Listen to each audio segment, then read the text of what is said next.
காஞ்சிபுரம் அருகே செவிலிமேடு பகுதியில் உள்ள அருள்மிகு ஸ்ரீ பெரியாண்டவர் திருக்கோவிலில் வெகு விமர்சையாக நடைபெற்ற மகா கும்பாபிஷேகம். கும்பாபிஷேகம் காண சுற்றியுள்ள பகுதியில் இருந்து பல்வேறு கிராமத்தில் இருந்து பல்லாயிரக்கணக்கான பொதுமக்கள் சுவாமி தரிசனம் செய்தனர். காஞ்சிபுரம் அருகே செவிலிமேடு பகுதியில் புதிதாக அமைக்கப்பட்ட அருள்மிகு ஸ்ரீ பெரியாண்டவர் திருக்கோவிலில் புதியதாக அமைக்கப்பட்ட மூலவர் பெரியாண்டவர் புதியதாக நிறுவப்பட்டு பணிகள் நிறைவடைந்த நிலையில் பூர்ண கும்ப மகா கும்பாபிஷேகம் இன்று நடைபெற்றது.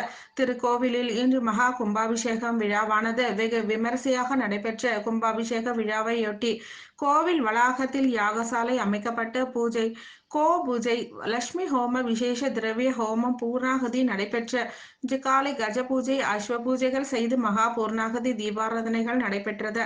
அதன் பின் ராஜகோபுரம் விமானங்களுக்கு பல்வேறு நதிகளில் இருந்து கொண்டு வரப்பட்ட புனித நீர் ஊற்றப்பட்டு மகா கும்பாபிஷேகமானது வெகு விமரிசையாக நடைபெற்றது.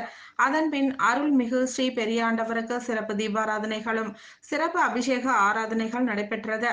இந்த கும்பாபிஷேக பெருவிழா காண மேலும் சுற்றியுள்ள பல்வேறு கிராமத்தில் இருந்த பல்லாயிரக்கணக்கான பொதுமக்கள் கலந்து கொண்டு சுவாமி தரிசனம் செய்தனர்.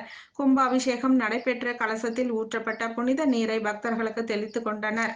பொதுமக்கள் அனைவரும் அருள் பிரசாதங்களும் அன்னதானங்களும் வழங்கப்பட்டது.